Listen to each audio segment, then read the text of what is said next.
안녕하세요. 로트 모바일리시 센터 피부과 전문의 김재민 원장입니다. 오늘은 유튜브를 통해 들어온 질문에 대한 답변을 드리는 시간을 좀 갖도록 하겠습니다. 유튜브에 들어온 질문은 이것이었는데요. 모발 이식한 후에 곱슬머리가 발생했다는 질문이었습니다. 사실 이 주제는 저희 병원도 그렇고 많은 선생님들이 찍어서 많이 알려진 내용 중에 하나이긴 한데, 그래도 저희가 다시 한번 찍어보는 시간을 갖도록 하겠습니다. 처음에 모발 이식을 한 후에는 곱슬머리가 좀 생기는 경우가 꽤 있습니다. 다 생기는 건 아니고요. 논문이나 데이터들을 보게 되면 한 10% 정도에서 발생을 한다고 되어 있습니다. 이러는 건 여러 가지 이유가 있는데요. 일반적으로 이제 모발 이식을 한 이후에 모발이 생착이 되고 나서 빠지는 기간을 겪게 됩니다.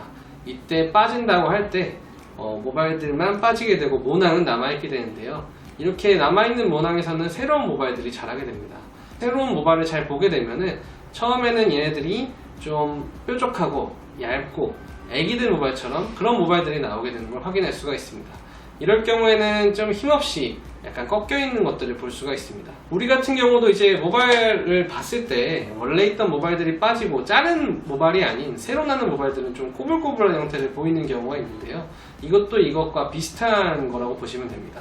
따라서 처음 나오는 모발들은 좀 방향성이 없이 좀 코불거리는 형태를 보이기도 합니다.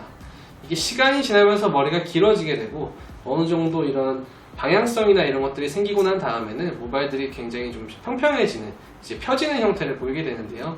이렇게까지 걸리는 시간이 보통 6개월에서 1년 정도가 걸리는 것 같습니다.